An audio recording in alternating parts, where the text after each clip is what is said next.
You're never more than 10 minutes away from the latest news, weather, and traffic. News Radio 93.1 WFLA.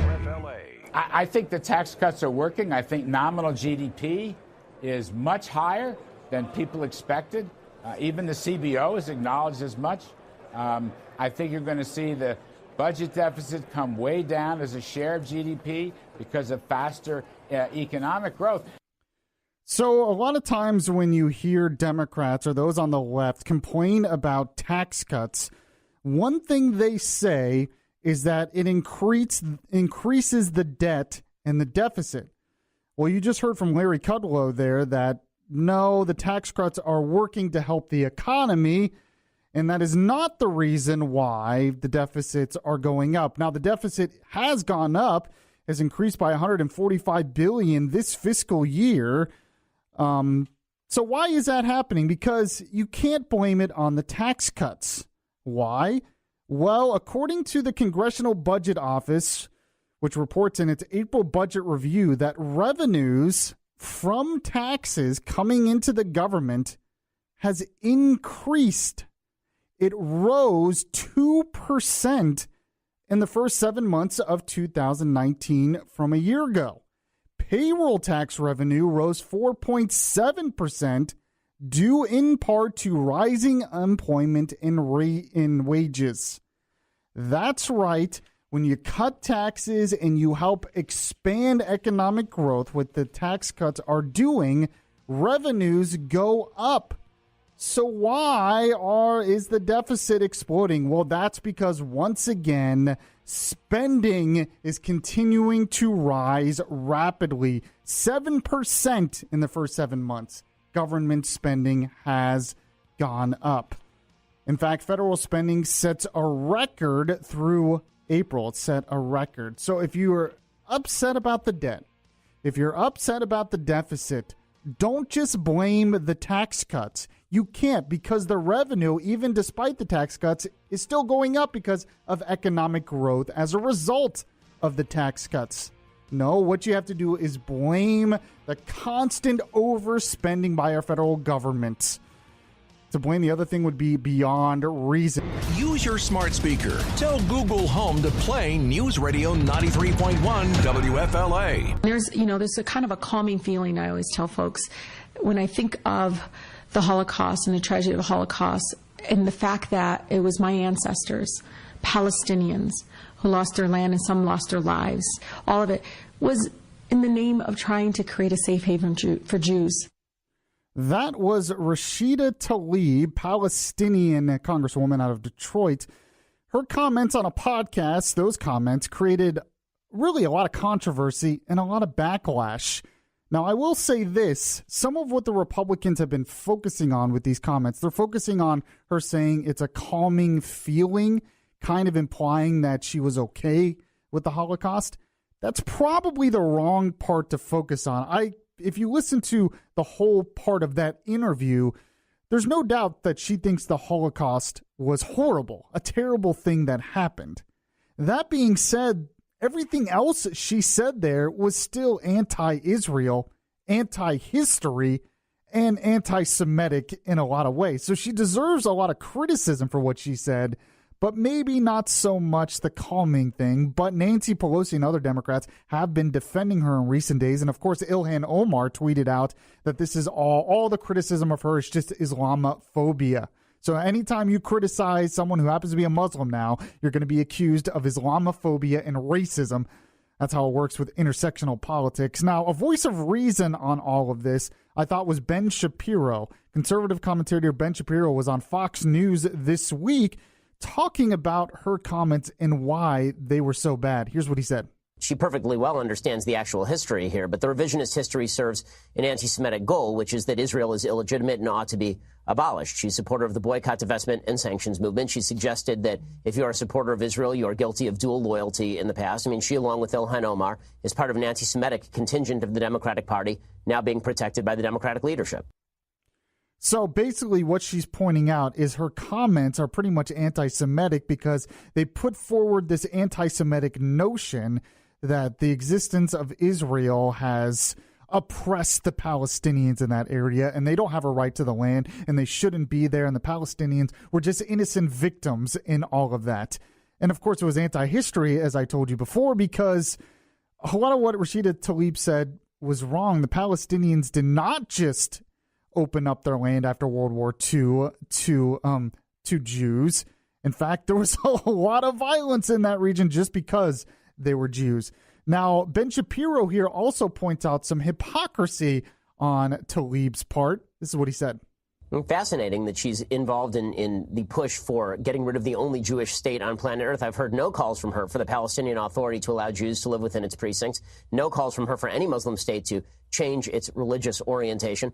No calls from her whatsoever for human rights in many of the Muslim countries that she defends. So it's pretty fascinating to watch her call for a one-state solution that effectively means the end of the state of Israel, which she knows, which is why she's pushing for it. You know, that is a really excellent point. A lot of those Muslim countries that hate Israel, that attacked Israel in the past, they don't give rights to Jews. In fact, after the creation of the State of Israel, they expelled their Jewish populations. Luckily, a lot of those Jews had a place to go, which was Israel. But Tlaib's upset that the Jewish state exists because, well, it's Jewish. It shouldn't be Jewish. It should be what she calls a one-state solution. But we all know what a one-state solution would do.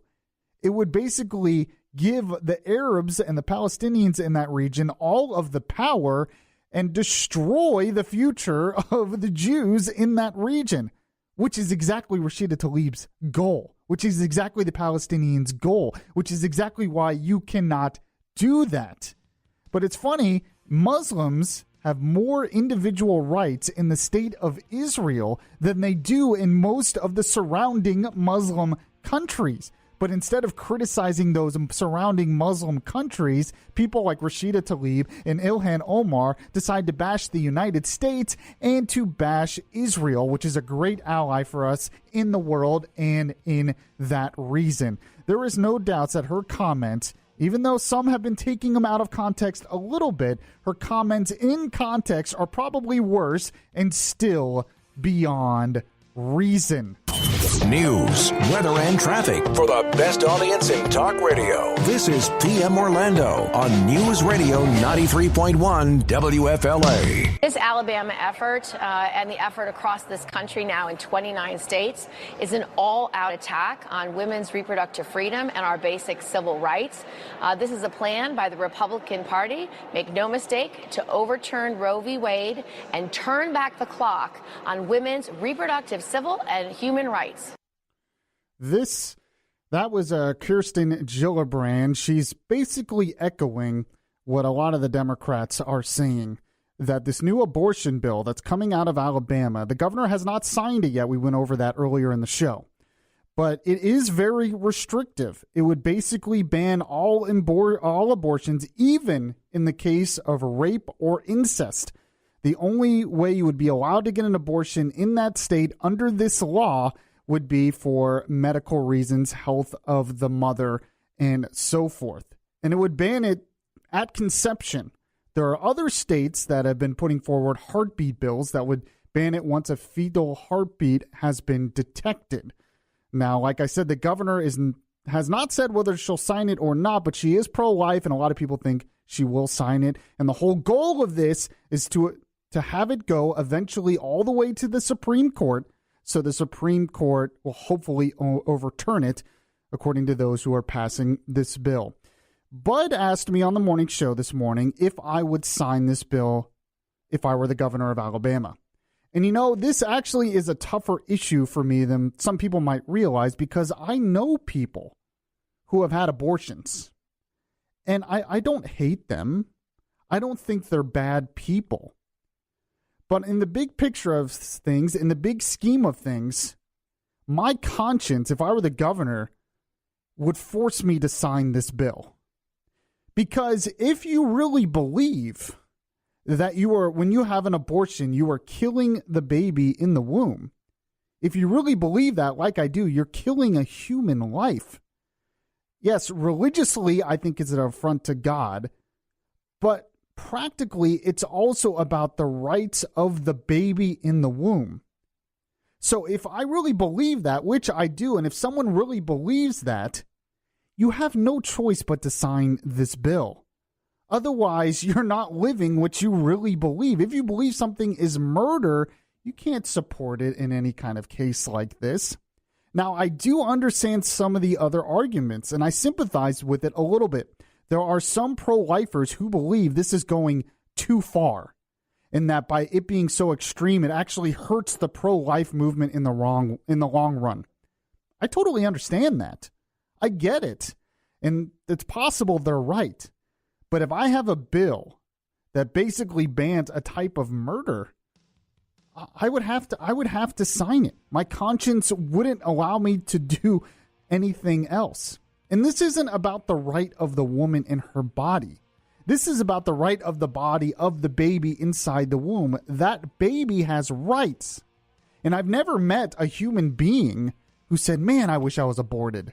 Oh, I wish I was aborted. No, of course not. It's a life. I know people who have had unexpected pregnancies, and it was tough for them, but they still had the child, and they are blessed for having that child. And I couldn't imagine a world without that child. So, in the big scheme of things, if I were the Alabama governor, I would have to sign it.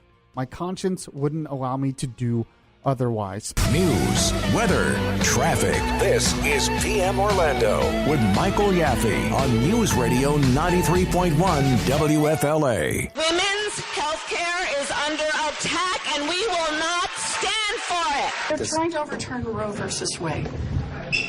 That's wrong, and we will fight back. This is an outrage, and it's nothing short of an attack on women's basic human rights and civil rights. Part of the right-wing conservative agenda in the United States of America is to take away reproductive health and freedom. What do you see happening next? The end of Roe versus Wade. So there is no doubt that there's a lot of Democrat opposition to the new bill that was passed in Alabama that basically would make it illegal to have an abortion unless the health of the mother is at stake. And this would make it illegal at conception. So at no time can you have an abortion, even in cases of rape and incest. No doubt this will go in the courts and probably all the way to the Supreme Court. Even with that opposition, though, there's been even more fear-mongering about this bill in other states. Some have been putting out in social media that with this bill, the mother would be punished if she had an abortion, maybe arrested for murder or something. Well, I have to tell you here the truth in my commentary today, that is flat wrong. In fact, Section 4B in the bill lists certain exceptions, and here it is. An abortion shall be permitted, the law explains, if an attending physician licensed in Alabama determines that an abortion is necessary in order to prevent a serious health risk to unborn child's mother. In all other cases, points out here, the bill outlaws abortion throughout the state, but in Section 5, the law makes itself clear. No woman upon whom an abortion is performed or attempted to be performed shall be criminally or civilly liable. That is in the bill. And in the Georgia heartbeat bill, they made the same claims. But the statutes that already existed before the bill say that a woman cannot be penalized for an abortion or an attempted abortion on her or any kind of miscarriage. Or some were saying if you have a miscarriage, that could be seen as an abortion and the woman would be prosecuted. All of that is flat wrong. It goes against the statutes and the actual text in the law. So a lot of that's being spread out in social media. It's not true. I understand people are against this, but at least be truthful about what is actually in the bills. You're never more than 10 minutes away from the latest news, weather, and traffic. News Radio 93.1 WFLA. We hope that this is not politically motivated because of the fact that when we're dealing with the issues in Palm Beach County in terms of homelessness, housing, hurricanes, we don't look at political affiliations. We look at addressing the needs of our residents. And now the president wants to send his problems to Palm Beach County, and that's not fair. That is the mayor of Palm Beach County talking about the fact that the Border Patrol wants to send thousands, hundreds, if not thousands, of migrants to Palm Beach and Broward counties. the first thing that came to my mind when thinking about all of this is Trump can't seem to ever satisfy anyone. If he detains the migrants, he's blasted for it. If he deports the migrants, he's blasted for it. If he lets them into the country, then he's blasted for it. What's really interesting is these Democratic counties are basically making the same points that President Trump has been making on the whole issue for the whole country, that you cannot just let in thousands of people without knowing who they are and without having any accommodations for them. That's basically what Trump has been saying. You can't just let them in without knowing who they are. They could be criminals. They could have no skills. They probably can't speak the language, and they're probably going to be homeless. A lot of them, or be on the welfare doles. That's what these counties are making the point, that why they don't want the migrants. That's what Trump has been saying. This shouldn't really be an issue. The reaction to all of this really is just beyond reason.